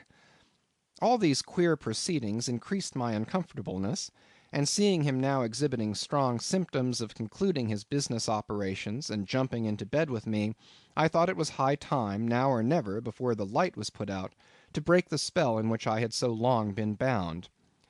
But the interval I spent in deliberating what to say was a fatal one. Taking his tomahawk from the table, he examined the head of it for an instant, and then holding it to the light, with his mouth at the handle, he puffed out great clouds of tobacco smoke. The next moment the light was extinguished, and this wild cannibal, tomahawk between his teeth, sprang into bed with me. I sang out, I could not help it now, and giving a sudden grunt of astonishment, he began feeling me. Stammering out something, I knew not what, I rolled away from him against the wall, and then conjured him, whoever or whatever he might be, to keep quiet, and let me get up and light the lamp again. But his guttural responses satisfied me at once that he but ill comprehended my meaning. "Who e debbil you?" he said at last. "You no speakee, damn me, I kill ye." And so saying, the lighted tomahawk began flourishing about me in the dark. "Landlord! For God's sake! Peter Coffin!" shouted I. "Landlord! Watch! Coffin! Angel, save me!" "Speakee! Tell ye me who ye be, or damn me, I kill ye!" again growled the cannibal, while his horrid flourishings of the tomahawk scattered the hot tobacco ashes about me till I thought my linen would get on fire. But thank heaven, at that moment the landlord came into the room, light in hand, and leaping from the bed, I ran up to him. "Don't be afraid now," said he, grinning again. "Queequeg here wouldn't harm a hair of your head." "Stop your grinning," shouted I. "And why didn't you tell me that that infernal harpooneer was a cannibal?" "I thought you'd know it. Didn't I tell ye he was a peddling heads around town? But turn flukes again and go to sleep. Queequeg, look here. You sabby me, I sabby you. This man sleepy you. You sabby?" "Me sabby plenty," grunted Queequeg, puffing away at his pipe and sitting up in bed. "You getty in," he added, motioning to me with his tomahawk, and throwing the clothes to one side. He really did this in not only a civil, but really a kind and charitable way. I stood looking at him a moment. For all his tattooings, he was on the whole a clean, comely looking cannibal. What's all this fuss I have been making about, thought I to myself. The man's a human being just as I am. He has as much reason to fear me as I have to be afraid of him. Better sleep with a sober cannibal than a drunken Christian. "Landlord," said I, "tell him to stash his tomahawk there, or pipe, or whatever you call it. Tell him to stop smoking, in short, and I will turn in with him. But I don't fancy having a man smoking in bed with me. It's dangerous. Besides, I ain't insured." This being told to Queequeg, he at once complied, and again politely motioned me to get into bed, rolling over to one side as much to say, I won't touch a leg of you. "Good night, landlord," said I. "You may go." I turned in, and never slept better in my life. End of chapter 3.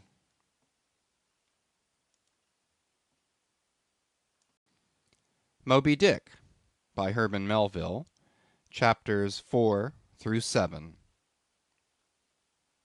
Chapter 4. The Counterpane. Upon waking next morning about daylight, I found Queequeg's arm thrown over me in the most loving and affectionate manner. You had almost thought I had been his wife.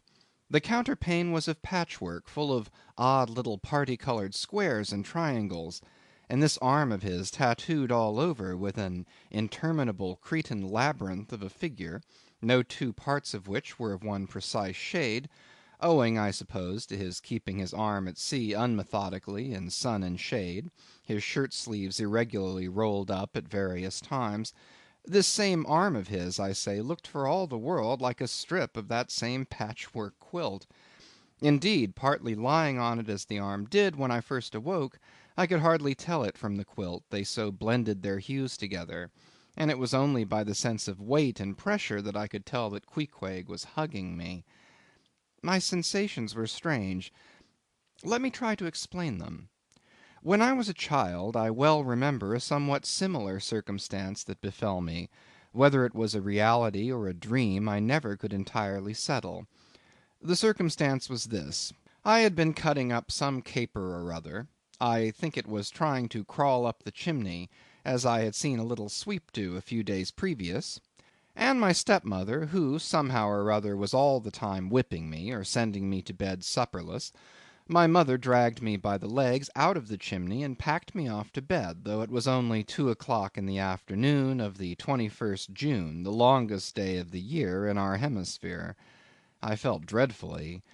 But there was no help for it, so upstairs I went to my little room in the third floor, undressed myself as slowly as possible so as to kill time, and with a bitter sigh got between the sheets. I lay there dismally calculating that 16 entire hours must elapse before I could hope for a resurrection. 16 hours in bed! The small of my back ached to think of it. And it was so light, too, the sun shining in at the window, and a great rattling of coaches in the streets, and the sound of gay voices all over the house. I felt worse and worse. At last I got up, dressed, and softly going down in my stocking feet, sought out my stepmother, and suddenly threw myself at her feet, beseeching her as a particular favour to give me a good slippering for my misbehaviour, anything indeed but condemning me to lie abed such an endurable length of time. But she was the best and most conscientious of stepmothers, and back I had to go to my room.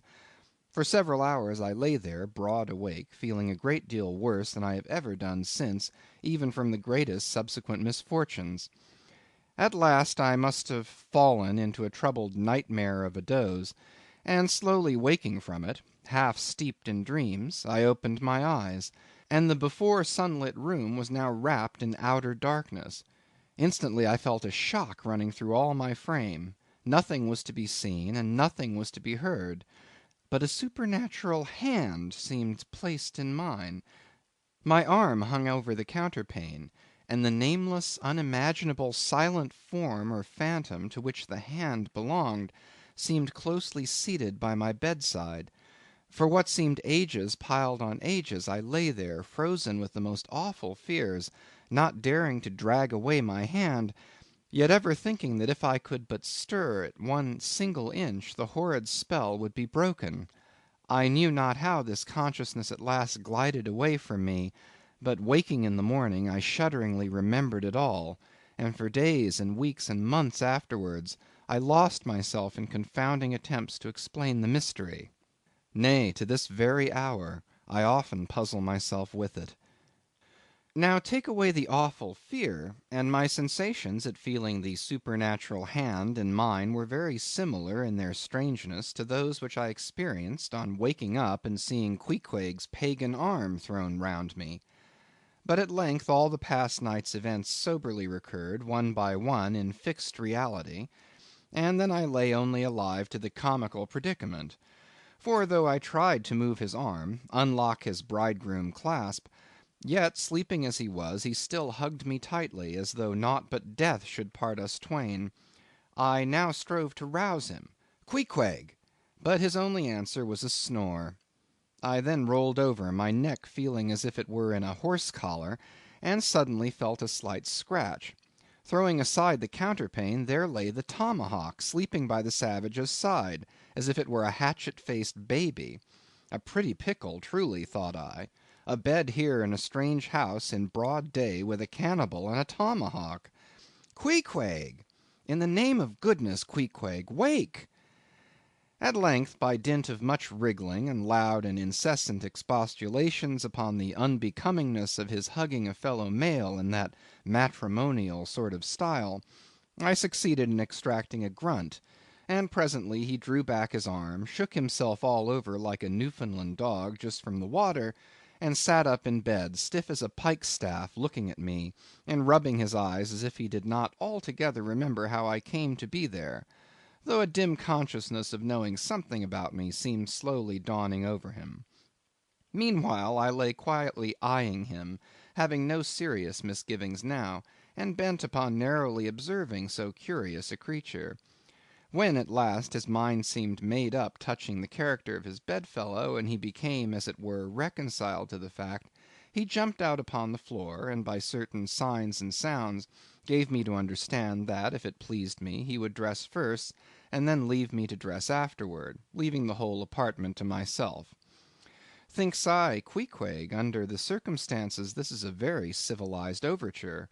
But the truth is, these savages have an innate sense of delicacy, say what you will. It is marvellous how essentially polite they are. I pay this particular compliment to Queequeg, because he treated me with so much civility and consideration, while I was guilty of great rudeness, staring at him from the bed, and watching all of his toilette motions; for the time my curiosity getting the better of my breeding. Nevertheless, a man like Queequeg you don't see every day. He and his ways were well worth unusual regarding. He commenced dressing at top by donning his beaver hat, a very tall one, by the by, and then, still minus his trousers, he hunted up his boots. What under the heavens he did it for, I cannot tell, but his next movement was to crush himself, boots in hand and hat on, under the bed, when, from sundry violent gaspings and strainings, I inferred he was hard at work booting himself; though by no law of propriety that I ever heard of is any man required to be private when putting on his boots. But Queequeg, do you see, was a creature in the transition stage, neither caterpillar nor butterfly. He was just enough civilized to show off his outlandishness in the strangest possible manners. His education was not yet completed. He was an undergraduate. If he had not been a small degree civilized, he probably would not have troubled himself with boots at all; but then, if he had not been still a savage, he never would have dreamt of getting under the bed to put them on. At last he emerged with his hat very much dented and crushed down over his eyes, and began creaking and limping about the room, as if not being much accustomed to boots, his pair of damp, wrinkled, cowhide ones, probably not made to order either, rather pinched and tormented him at the first go off of a bitter cold morning. Seeing now that there were no curtains to the window, and that the street being very narrow, the house opposite commanded a plain view into the room, and observing more and more the indecorous figure that Queequeg made, staving about with little else but his hat and boots on, I begged him as well as I could to accelerate his toilet somewhat, and particularly to get into his pantaloons as soon as possible. He complied, and then proceeded to wash himself. At that time in the morning any Christian would have washed his face, but Queequeg, to my amazement, contented himself with restricting his ablutions to his chest, arms, and hands. He then donned his waistcoat, and taking up a piece of hard soap on the washstand centre table, dipped it into water and commenced lathering his face. I was washing to see where he kept his razor, and lo and behold, he takes the harpoon from the bed corner, slips out the long wooden stock, unsheaths the head, wets it a little on his boot, and striding up to the bit of mirror against the wall, begins a vigorous scraping, or rather harpooning, of his cheeks. Thinks I, Queequeg, this is using Roger's best cutlery with a vengeance. Afterwards I wondered less at this operation when I came to know of what fine steel the head of a harpoon is made, and how exceedingly sharp the long straight edges are always kept. The rest of his toilet was soon achieved, and he proudly marched out of the room, wrapped up in his great pilot monkey jacket, and sporting his harpoon like a marshal's baton. Chapter 5. Breakfast. I quickly followed suit, and descending into the bar room, accosted the grinning landlord very pleasantly. I cherished no malice toward him, though he had been skylarking with me not a little in the matter of my bedfellow. However, a good laugh is a mighty good thing, and rather too scarce a good thing, the more's the pity.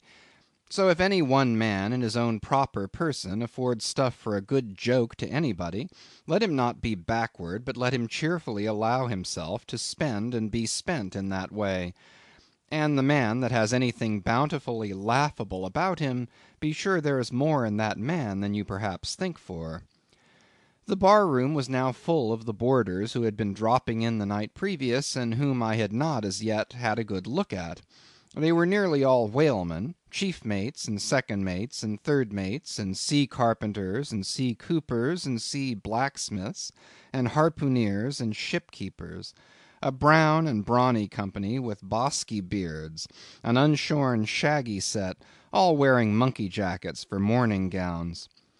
You could pretty plainly tell how long each one had been ashore.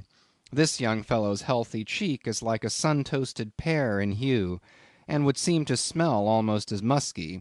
He can not have been 3 days landed from his Indian voyage. That man next him looks a few shades lighter; you might say a touch of satin wood is in him. In the complexion of a third, still lingers a tropic tawn, but slightly bleached withal.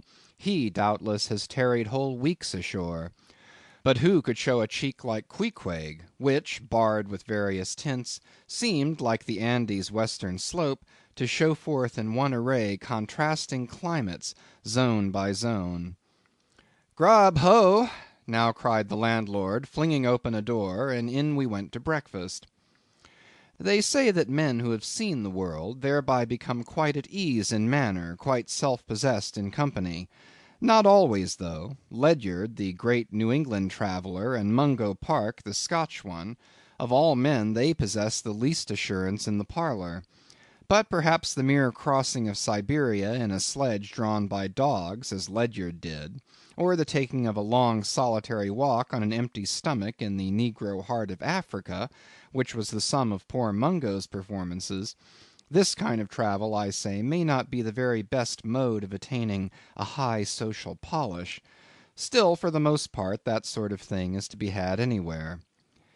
These reflections just here are occasioned by the circumstance that after we were all seated at the table, and I was preparing to hear some good stories about whaling, to my no small surprise, nearly every man maintained a profound silence.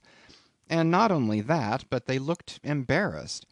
Yes, here were a set of sea dogs, many of whom, without the slightest bashfulness, had boarded great whales on the high seas, entire strangers to them, and duelled them dead without winking; and yet here they sat at a social breakfast table, all of the same calling, all of kindred tastes, looking round as sheepishly at each other as though they had never been out of sight of some sheepfold among the Green Mountains. A curious sight, these bashful bears, these timid warrior whalemen. But as for Queequeg, why Queequeg sat there among them, at the head of the table too, it so chanced, as cool as an icicle. To be sure, I cannot say much for his breeding.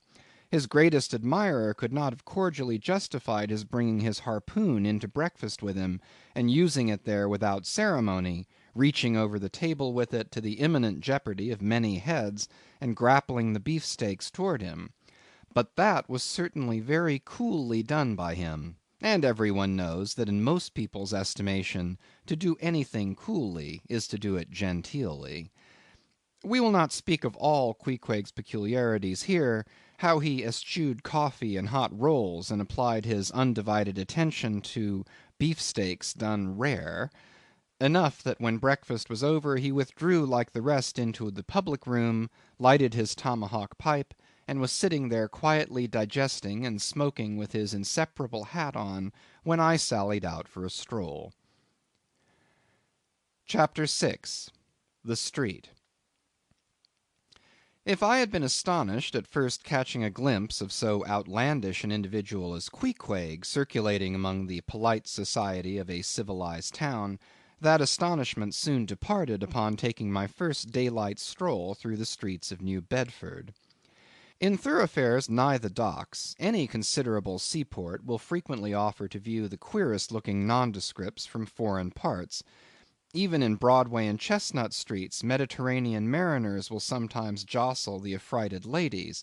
Regent street is not unknown to Lascars and Malays; and at Bombay, in the Apollo Green, live Yankees have often scared the natives. But New Bedford beats all Water Street and Wapping.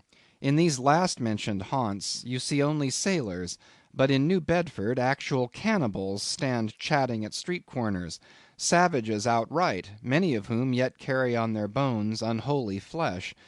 It makes a stranger stare. But besides the Fijians, Tonga-Tabouars, Arromangoans, Panangians, and Brigians, and besides the wild specimens of the whaling craft which unheeded reel about the streets, you will see other sights still more curious, certainly more comical. There weekly arrive in this town scores of green Vermonters and New Hampshiremen, all athirst for gain and glory in the fishery. They are mostly young, of stalwart frames, fellows who have felled forests, and now seek to drop the axe and snatch the whale lance. Many are as green as the Green Mountains whence they came. In some things you would think them but a few hours old. Look there, that chap strutting round the corner. He wears a beaver hat and swallow-tailed coat, girdled with a sailor belt and sheath knife. Here comes another with a southwester and a bombazine cloak. No town-bred dandy will compare with a country-bred one. I mean a downright bumpkin dandy. A fellow that, in the dog days, will mow his 2 acres in buckskin gloves for fear of tanning his hands. Now, when a country dandy like this takes it into his head to make a distinguished reputation, and joins the great whale fishery, you should see the comical things he does upon reaching the seaport. In bespeaking his sea outfit, he orders bell-buttons to his waistcoats, straps to his canvas trousers. Ah, poor hayseed, how bitterly will burst those straps in the first howling gale, when thou art driven, straps, button, and all, down the throat of the tempest. But think not that this famous town has only harpooneers, cannibals, and bumpkins to show her visitors. Not at all. Still New Bedford is a queer place. Had it not been for us whalemen, that tract of land would this day perhaps have been in as howling condition as the coast of Labrador. As it is, parts of her back country are enough to frighten one, they look so bony. The town itself is perhaps the dearest place to live in all New England. It is a land of oil, true enough, but not like Canaan; a land also of corn and wine. The streets do not run with milk, nor in the springtime do they pave them with fresh eggs. Yet, in spite of this, nowhere in all America will you find more patrician-like houses, parks and gardens more opulent, than in New Bedford. Whence came they? How planted upon this once scraggy scoria of a country? Go and gaze upon the iron emblematical harpoons round yonder lofty mansion, and your question will be answered. Yes, all these brave houses and flowery gardens came from the Atlantic, Pacific, and Indian Ocean. One and all, they were harpooned and dragged up hither from the bottom of the sea. Can Herr Alexander perform a feat like that? In New Bedford, fathers, they say, give whales for dowers to their daughters, and portion off their nieces with a few porpoises apiece. You must go to New Bedford to see a brilliant wedding, for they say they have reservoirs of oil in every house, and every night recklessly burn their lengths in spermaceti candles. In summer time the town is sweet to see, full of fine maples, long avenues of green and gold; and in August, high in air, the beautiful and bountiful horse-chestnuts, candelabra-wise, proffer the passer-by their tapering upright cones of congregated blossoms. So omnipotent is art, which in many a district of New Bedford has superinduced bright terraces of flowers upon the barren refuse rocks thrown aside at creation's final day. And the women of New Bedford, they bloom like their own red roses; but roses only bloom in summer, whereas the fine carnation of their cheeks is perennial as sunlight in the seventh heavens. Elsewhere match that bloom of theirs ye cannot, save in Salem, where, they tell me, the young girls breathe such musk, their sailor sweethearts smell them miles off shore, as though they were drawing nigh the odorous Moluccas instead of the puritanic sands. Chapter 7. The Chapel. In this same New Bedford there stands a whaleman's chapel, and few are the moody fishermen shortly bound for the Indian Ocean or Pacific who fail to make a Sunday visit to the spot. I am sure that I did not. Returning from my first morning stroll, I again sallied out upon this special errand. The sky had changed from clear, sunny cold to driving sleet and mist. Wrapping myself in my shaggy jacket of the cloth called bearskin, I fought my way against the stubborn storm. Entering, I found a small scattered congregation of sailors and sailors' wives and widows. A muffled silence reigned, only broken at times by the shrieks of the storm. Each silent worshipper seemed purposely sitting apart from the other, as if each silent grief were insular and incommunicable. The chaplain had not yet arrived, and there these silent islands of men and women sat steadfastly eyeing several marble tablets, with black borders masoned into the walls on either side of the pulpit. 3 of them ran something like the following, but I do not pretend to quote: Sacred to the memory of John Talbot, who at the age of 18 was lost overboard near the Isle of Desolation off Patagonia, November 1st, 1836. This tablet is erected to his memory by his sister. Sacred to the memory of Robert Long, Willis Ellery, Nathan Coleman, Walter Canny, Seth Macy, and Samuel Gleig, forming one of the boat's crews of the ship Eliza, who were towed out of sight by a whale on the offshore ground in the Pacific, December 31st, 1839. This marble is here placed by their surviving shipmates. Sacred to the memory of the late Captain Ezekiel Hardy, who, in the bows of his boat, was killed by a sperm whale on the coast of Japan, August 3rd, 1833. This tablet is erected to his memory by his widow. Shaking off the sleet from my ice-glazed hat and jacket, I seated myself near the door, and turning sideways was surprised to see Queequeg near me. Affected by the solemnity of the scene, there was a wondering gaze of incredulous curiosity in his countenance. This savage was the only person present who seemed to notice my entrance, because he was the only one who could not read, and therefore was not reading those frigid inscriptions on the wall. Whether any of the relatives of the seamen whose names appeared there were now among the congregation, I knew not. But so many are the unrecorded accidents in the fishery, and so plainly did several women present wear the countenance, if not the trappings, of some unceasing grief, that I feel sure that here before me were assembled those, in whose unhealing hearts the sight of those bleak tablets sympathetically caused the old wounds to bleed afresh. Oh, ye whose dead lie buried beneath the green grass, who, standing among flowers, can say, Here, here lies my beloved, you know not the desolation that broods in bosoms like these. What bitter blanks in those black-bordered marbles which cover no ashes! What despair in those immovable inscriptions! What deadly voids and unbidden infidelities in the lines that seem to gnaw upon all faith, and refuse resurrections to the beings who have placelessly perished without a grave! As well might those tablets stand in the cave of Elephanta as here.